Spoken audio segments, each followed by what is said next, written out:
আমি BPF দলৰ হৈ পেলাই কোনোবা দলৰ লগত যে প্ৰত্যাহ্বান হ'ব সেইটো আমি ভবা নাই। আমাৰ লগত প্ৰত্যাহ্বান কৰিব পৰা কোনো দল নাই। এই উপনিৰ্বাচনৰ আমাৰ BPF দলৰ লগত প্ৰত্যাহ্বান কৰিব পৰা কোনো দল নাই। এই যিটো বাই ইলেকশ্যন ইয়াততো UPPLহে আছে আৰু কংগ্ৰেছ আছে। ইহঁতকতো আমি MP ইলেকশ্যনতে হাৰাই দিছে আৰু উপনিৰ্বাচনত প্ৰশ্নই নাহে। 17 বছৰে আপোনালোকে একো কাম কৰা নাই বুলি কৈ আছে মিত্ৰজোঁটৰ পৰা। আমি 17 বছৰত খুব শান্তিপূৰ্ণভাৱে BPF দলে শাসন কৰি আহিছে, কাম কৰি আহিছে, ৰাইজে চব দেখি আছে।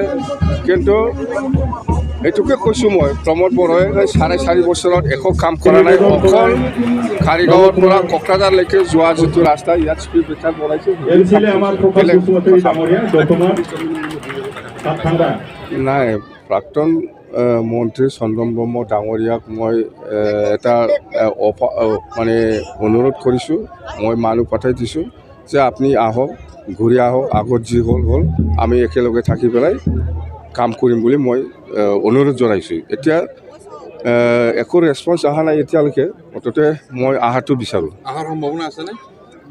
এতিয়া কোৱা নাযায়, মুঠতে অহাটো আমি বিচাৰিছোঁ। আহিলে খুব ভাল হয়। UPPL NDA প্ৰাৰ্থী আছে, কিমান দূৰ ফেক্টৰ হ'ব বুলি ভাবিছে আপুনি? নাই, ফেক্টৰ নাই।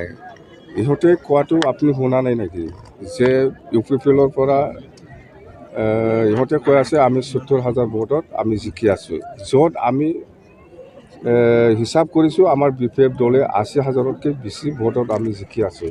তো প্ৰশ্ন সেইটোৱে, 80,000টো বেছি না 70,000টো বেছি?